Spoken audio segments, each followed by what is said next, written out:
امریکہ نے ایران کو مسلح کر کے سوویت یونین کا مقابلہ کرنے کا منصوبہ بنایا تھا، مگر وہی فیصلہ ایک ایسی انقلابی ریاست کے قیام کا سبب بن گیا جو نصف صدی سے امریکی مفادات کو چیلنج کر رہی۔ ایران امریکی ہتھیاروں کا دنیا کا سب سے بڑا خریدار بن گیا تھا۔ 1970 سے 1978 کے درمیان شاہ ایران نے امریکہ سے تقریباً $20 ارب کا فوجی اسلحہ خریدا تھا۔ امریکہ نے ایران کے جوہری پروگرام کی بنیاد رکھنے میں مدد کی۔ بعد میں یہی پروگرام واشنگٹن کے لیے ایک بڑا عالمی بحران بن گیا۔ 1979 کے انقلاب نے پورا منظر نامہ بدل دیا۔ امریکہ کا سب سے اہم ریجنل اتحادی اچانک اس کا سب سے بڑا دشمن بن گیا، جبکہ اربوں ڈالر کے امریکی ہتھیار ایران کے پاس ہی رہ گئے۔ رچرڈ نکسن نے شاہ کو ایران کے لیے بلینک چیک دے دیا۔ وہ اپنی مرضی کے ہتھیار جتنی مقدار میں چاہے امریکہ سے خرید سکتا تھا۔ آپ دیکھ رہے ہیں انٹولڈ سٹوری ود ڈاکٹر اکمل سومرو۔ تصور کیجئے ایک ایسے ملک کا جسے آج امریکہ دنیا کے خطرناک ترین حریفوں میں شمار کرتا ہے۔ ایک ایسا ملک جس کا نام امریکی سیاسی بیانیے میں تقریباً ہمیشہ لفظ خطرے کے ساتھ لیا جاتا ہے۔ اب اسی ملک کا چند دہائیاں پہلے کا منظر ذہن میں لائیے، جب وہ امریکہ میں تیار کیے گئے جدید ترین جنگی طیارے اڑا رہا تھا۔ یہ ایسا طیارہ تھا جسے اتنا جدید اور پیچیدہ سمجھا جاتا تھا کہ اسے چلانے کی اجازت صرف خود امریکی بحریہ کو حاصل تھی۔ تصور کیجئے کہ اس ملک کے پائلٹ امریکی سرزمین پر تربیت حاصل کر رہے تھے۔ اس کے جرنیل پینٹاگون کے حکام کے ساتھ عشائیوں یعنی ڈنرز میں شریک ہوتے تھے۔ اس کے انٹیلیجنس اہلکار CIA سے تربیت لیتے تھے، اور اس کا بادشاہ، جسے کبھی واشنگٹن مشرق وسطیٰ میں امریکہ کا سب سے قریبی دوست قرار دیتا تھا، ہتھیار اس طرح خریدتا تھا جیسے عام لوگ کسی کیٹالاگ میں اشیاء دیکھتے ہیں۔ جو چیز چاہی، جتنی مقدار میں چاہی، خرید لی، اور اس کے لیے امریکی صدر کی ذاتی طور پر دستخط شدہ ایک اوپن چیک بک موجود تھی۔ یہ کوئی فرضی تصور نہیں ہے، یہ حقیقت میں ہوا تھا۔ 25 برس سے زائد عرصے تک امریکہ نے دنیا کے جدید ترین فوجی ساز و سامان میں سے اربوں ڈالر مالیت کا سامان ایران کو فروخت کیا۔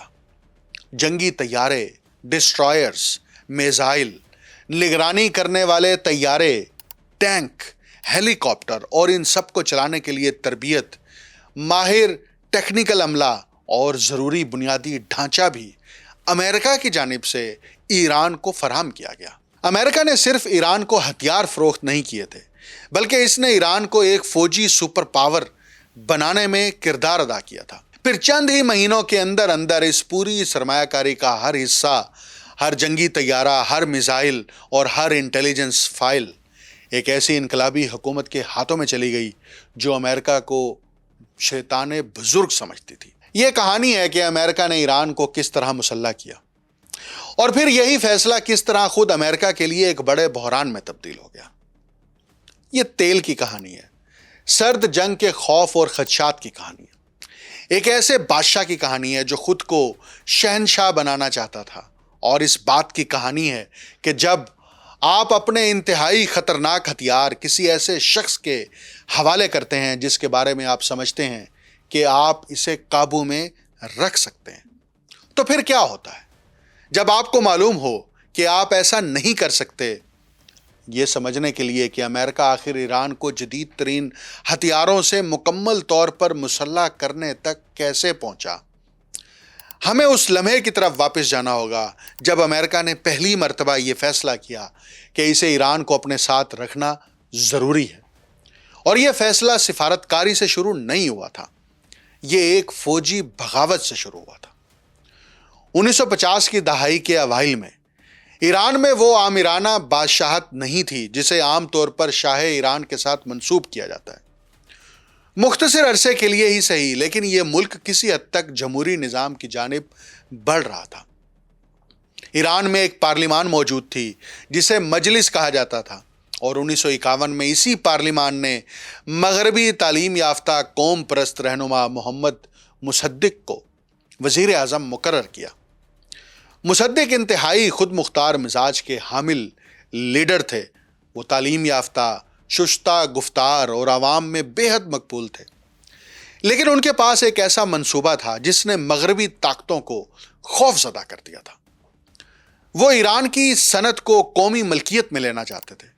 اس وقت ایران کے تیل کے ذخائر اور صنعت پر تقریباً مکمل control Anglo Iranian oil company کا تھا، جو ایک برطانوی کمپنی تھی اور بعد میں برٹش پیٹرولیم یعنی بی پی کے نام سے معروف ہوئی۔ یہ انتظام انتہائی غیر منصفانہ تھا۔ ایران کو اپنے ہی قدرتی وسائل سے حاصل ہونے والے منافع کا صرف ایک معمولی حصہ ملتا تھا، اور جب وزیر اعظم مصدق نے کمپنی کے حسابات کا آڈٹ کرانے کا مطالبہ کیا تاکہ یہ معلوم کیا جا سکے کہ آیا ایران کو واقعی وہ رائلٹی مل بھی رہی ہے جس کا وہ حقدار تھا، تو برطانیہ نے انکار کر دیا۔ چنانچہ مصدق نے اپنا موقف مزید سخت کر دیا۔ انہوں نے پوری آئل انڈسٹری کو نیشنلائز کرنے کی جانب قدم بڑھایا، جس پر برطانیہ شدید بھرم ہو گیا۔ لندن مصدق کو اقتدار سے ہٹانا چاہتا تھا، لیکن برطانیہ تنہا یہ کارروائی نہیں کر سکتا تھا۔ اسے امریکی مدد درکار تھی۔ ابتدا میں امریکہ کے اندر ٹرومن حکومت ہچکچا رہی تھی۔ سی آئی اے کے تجزیہ کار صورتحال کا جائزہ لے چکے تھے اور اس نتیجے پر پہنچے تھے کہ ایران میں کمیونسٹ اقتدار سنبھالنے کا فوری امکان نہیں تھا، اور مصدق ایک قوم پرست رہنما تھے، سوویت یونین کے کٹ پتلی نہیں تھے۔ لیکن جب 1953 میں آئزن ہاور نے امریکی صدارت سنبھالی تو صورتحال کا اندازہ بدل گیا۔ نئی حکومت ہر اس پیش رفت کے بارے میں شدید بدگمان تھی جو معمولی سی بھی سوویت اثر و رسوخ کی جانب جھکاؤ پیدا کر سکتی تھی، اور ایران کے مصدق کی سوشلسٹ طرز کی بیان بازی نے انہیں وہ جواز فراہم کر دیا جس کی انہیں ضرورت تھی۔ اس کارروائی کو امریکی سی آئی اے نے خفیہ نام ٹی پی ایجیکس دیا تھا، جبکہ برطانویوں نے اسے آپریشن بوٹ کا نام دیا۔ تاریخ میں یہ پہلا موقع تھا جب سینٹرل انٹیلیجنس ایجنسی یعنی سی آئی اے نے ایک جمہوری طور پر منتخب حکومت کا تختہ الٹنے کی سازش منظم کی۔ امریکی سی آئی اے نے سڑکوں پر ہنگامہ آرائی کرنے والے بعض افراد کو رقوم فراہم کی، فوجی افسران کو رشوت دی، ایرانی اخبارات میں گمراہ کن معلومات شائع کرائیں اور جعلی مظاہرے منظم کیے۔ 15 اگست 1953 کو بغاوت کی پہلی کوشش در حقیقت ناکام ہو گئی۔ مصدق کو پہلے ہی خبردار کر دیا گیا تھا۔ اہم سازشی گرفتار کر لیے گئے اور شاہ گھبراہٹ میں ملک سے فرار ہو گیا۔ لیکن موقع پر موجود سی آئی اے کے نمائندے کرمٹ روزویلٹ جونیئر، جو امریکی صدر روزویلٹ کے پوتے تھے، ہمت ہارنے پر آمادہ نہیں تھے۔ سی آئی اے کے ہیڈ کوارٹرز کی جانب سے کارروائی روکنے کے براہ راست احکامات کے باوجود روزویلٹ نے اپنی کوشش جاری رکھی۔ انہوں نے نئے مظاہرے منظم کیے، شاہ کے حامی فوجی افسران کے ساتھ رابطہ اور تعاون کیا، اور 19 اگست 1953 کو بغاوت کی دوسری کوشش کامیاب ہو گئی۔ یعنی صرف 4 دن بعد سی آئی اے اس کو کرانے میں کامیاب ہو گیا۔